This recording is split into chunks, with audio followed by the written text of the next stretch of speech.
It's been 230 days since I played my last tournament and over a year since my last FNCS. I want to start competing again, but the only issue is I'm washed. So for the next 4 weeks, I'm going to be training my mechanics, and on day 30, I'll be 1v1ing players from 1k earned all the way up to 50k to see how much progress I made. First thing I needed to work on was my edit speed. I turned off edit on release and my edit timing was so bad I could barely hit 2 triple edits, so I jumped into edit towers to work on it. I timed how long it took me to get through a full edit tower and will use it as a benchmark throughout the week.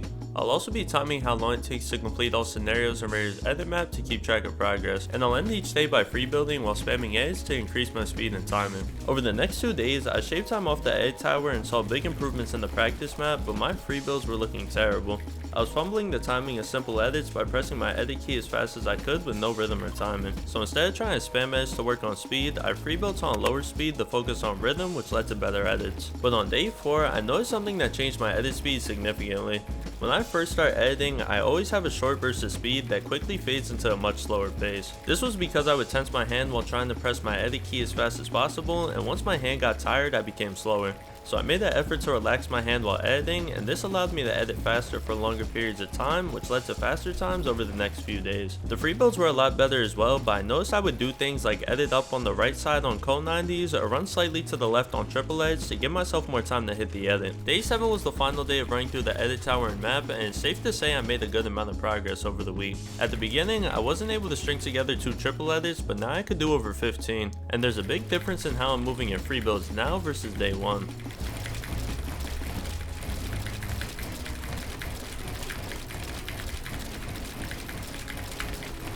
With my edit speed at a functional level, the next thing I'm focusing on is crosshair placement. To practice it, I use the piece control tunnels in Raider 464's mechanics map version 2. Here you need to place any missing builds in the tunnels and edit through them. My goal is to master all 12 tunnels by the end of the week. 3 of them were relatively simple and I was able to run through them no problem, so I only have 9 more to go, but the other tunnels were going to be a lot more difficult. I'm also going to be mastering a different pro move every day to expand my free builds, which have gotten pretty repetitive. My definition of mastering for the sake of the video is being able to do the move 4 times in a row, use the move in a build fight, and incorporate it into my free builds at the end of the week. Starting off easy, the first move is this cone edit 180. Instead of turning around and doing a typical high wall 180, you place a floor with a cone on top, edit the 2 front tiles, then place a cone on top of that followed by high walls, then edit through. I didn't need too much practice with this since I was pretty used to doing the other version with the back 2 tiles, but trying to catch a player with it, that took some time, but I was able to get it done.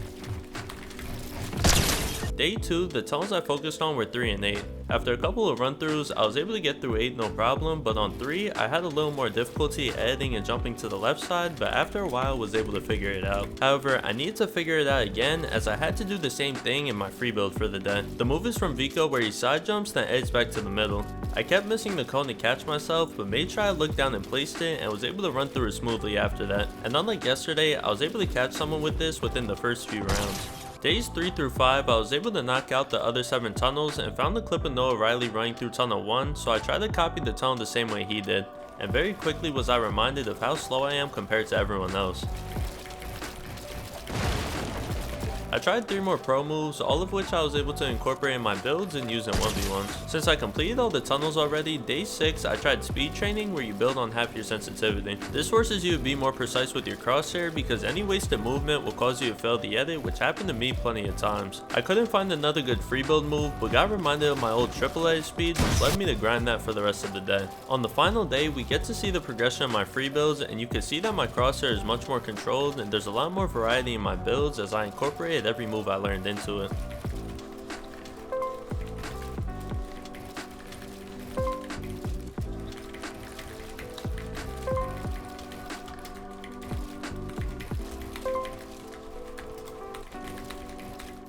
While the free builds and edits are looking better, my goal is to get ready to compete, not become a better creative player. So this week, I'm working on my in-game mechanics like movement, peaks, and piece control. But instead of just talking through my progress, I'm going to rank the scenarios I played from least to most effective, that way you can add the best drills to your practice. First map I played was Raider's Piece Control map version 3 with 15 different bot tunnels. None of them belong in F or D tier, so starting in C tier, you have scenarios 4, 6, and 8. These are very simple scenarios and there's not much variety you can add to them, which is why they're ranked the lowest. In B tier, you have 2, 3, 5, and 14. These are pretty simple scenarios that can get repetitive quick, but what puts them in B is the ability to put your own spin on them and make it more difficult. But just as a reminder, you want to make sure you're taking a good peek and resetting after your shot to simulate a real game scenario. In A tier, you'll find scenarios that are more common in fights, like the side jump in the piece that I was practicing in week 2, or getting double edits on an opponent where you can take an aggressive peek or use your movement to stay hidden. Combining movement with peeks is a really important skill to have, which you can practice in all these scenarios. And in S tier, you have the 3 best scenarios that transfer directly in game. 7 is for practicing piece control with high walls, and you could create a variety of scenarios depending on where you jump.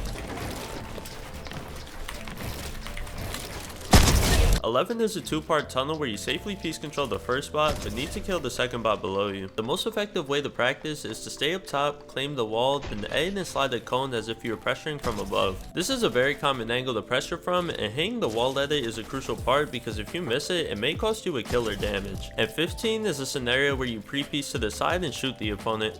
It may not be in this exact scenario, but you'll run into many situations where this could be the winning move in a fight. Another way I practiced this week was using piece control drills and free builds.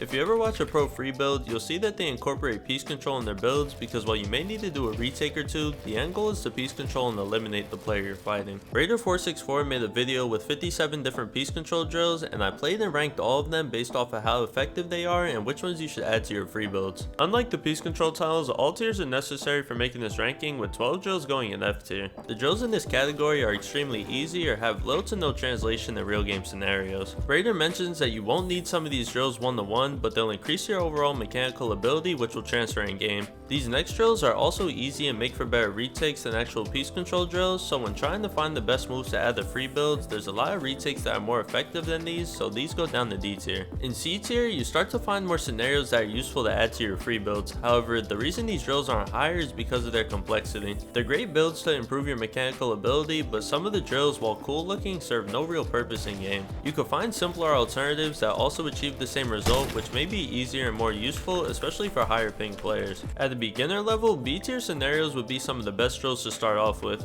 They're simpler versions of A and S tier scenarios, and they're easy to implement into your free builds right away. And once you get into A tier, you'll find all the scenarios are easy to implement in real game. And some of these drills are things I never even thought about practicing, like this far wall edit, which is especially useful in duels when trying to claim an opponent's wall. And in S tier, you have the best scenarios that you're pretty much guaranteed to use in fights. Most of these moves I already mentioned in other videos are I use in every game I play. Like this ram flip in the Kone is an extremely useful move that I've caught players with countless times, and the same could be said for all the other S tier drills. I obviously can't cover all 57 drills individually, so if you want to check any of them out, I made a list of timestamps for each scenario so you can see them in Raider's video. You could also just use these drills as inspiration and create your own depending on what you need to work on. I wanted to practice this cone phase I learned from Polarized, so I set up a drill to place the cone under the wall, then edit the wall underneath in case the player got caught in the cone and tried to edit down. From a week of practicing these drills, my piece control and peaks have improved significantly, which you can tell by these fights.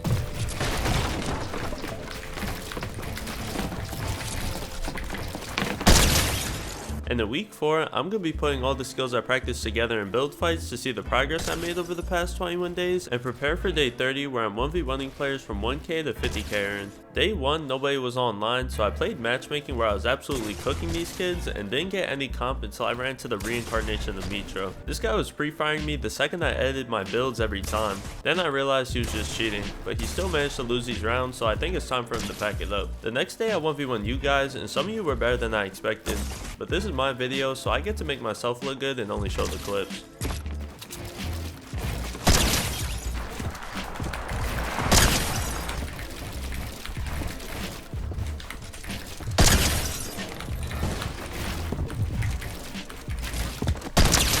After the fights, I thanked everyone for playing but got egoed by this guy, so if you're watching, we have beef now. The next few days I 1v1 my friends where I hit some decent clips and had some interesting rounds as well.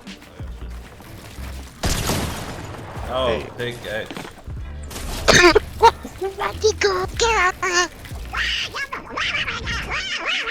We made it to day 30 and my mechanics have improved significantly since day 1, but I'm gonna have to showcase that here because now I have to fight 4 players from 1k to 50,000 earned. My goal is to beat at least one person, and my best chance to do that is against the 1k player. However, that player is Leeph, who was working me in the box fighting video. It's been a while since we played, but I used to cook him in PGs back in the day, so I think I may be able to take this round.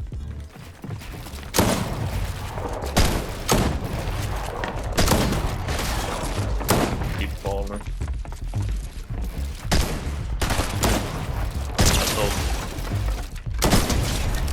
Wait, like actually I went to was like inside the.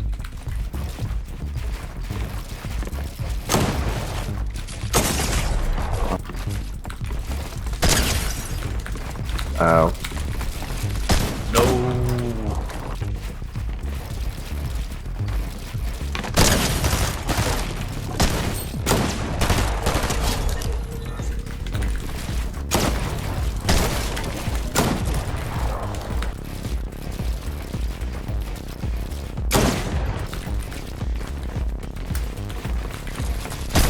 Oh, bro. No. Where? Quad. Man.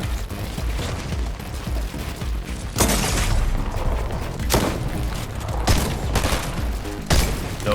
Thank God, how? God. That's how I almost like beat Cooper when I got into the shit with him. I'll just catch him on like a peanut butter coming up. What? Why would you go in the box? The school email, I have it on my phone, but then one day it like randomly signed me out of it on my computer.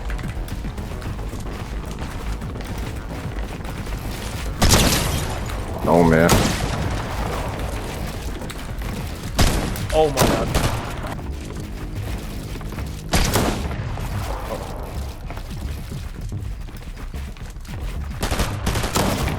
Let's go. I got close but wasn't able to take this first round. I still have 3 more chances to get a win, but the 10k earned player is Braids. Last time I played them was in the box fighting video where I got smoked, so I'm looking for a better outcome here. What? Some more head on these all the time.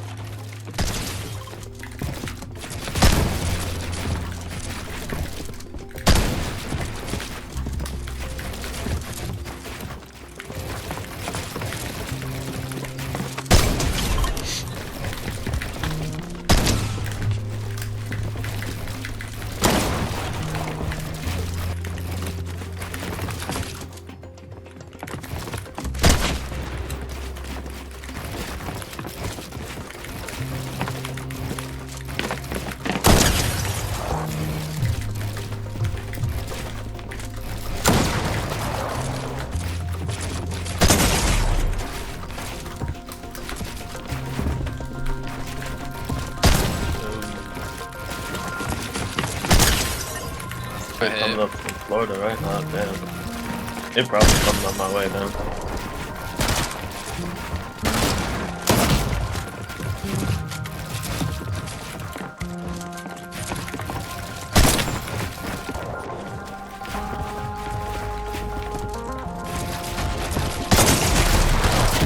After getting cooked for 5 rounds straight, Braids offered to go up to 7 where I was able to pick up a single round, but that was about it. I'm not surprised by the score since this is the best fighter I know, but this prepared me to do better in the next round where I'm fighting the 25k earned player C.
Winning this round accomplishes my goal for the week, but I still need the 1v1 the 50k earned player who is also Braid's dual visuals. I don't care what the score is as long as it's not repeated of what happened earlier.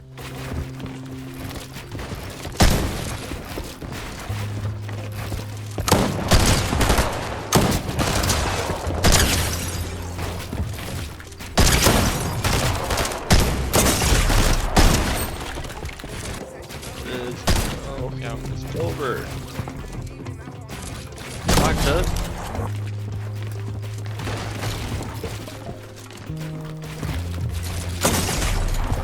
Big clip. Oh, that's.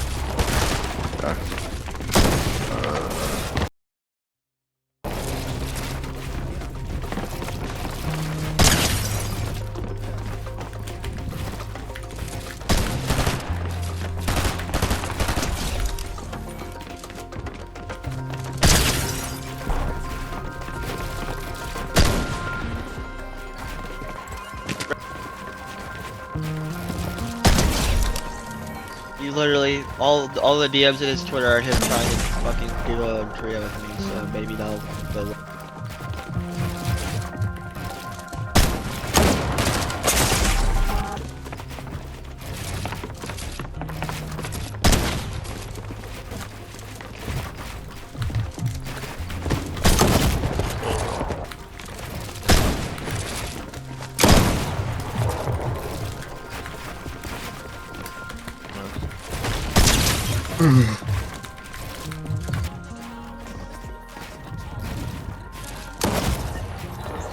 Correct.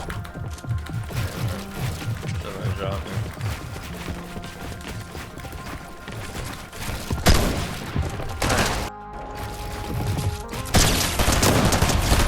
I wasn't able to take this round, leaving me with 1 win and 3 losses. My mechanics have improved significantly since the start of the month, but my fighting definitely needs work, which I'm gonna look to improve this season. But you can improve your fighting by finding out the 12 reasons why it's so hard to fight Vico. Like and subscribe, peace.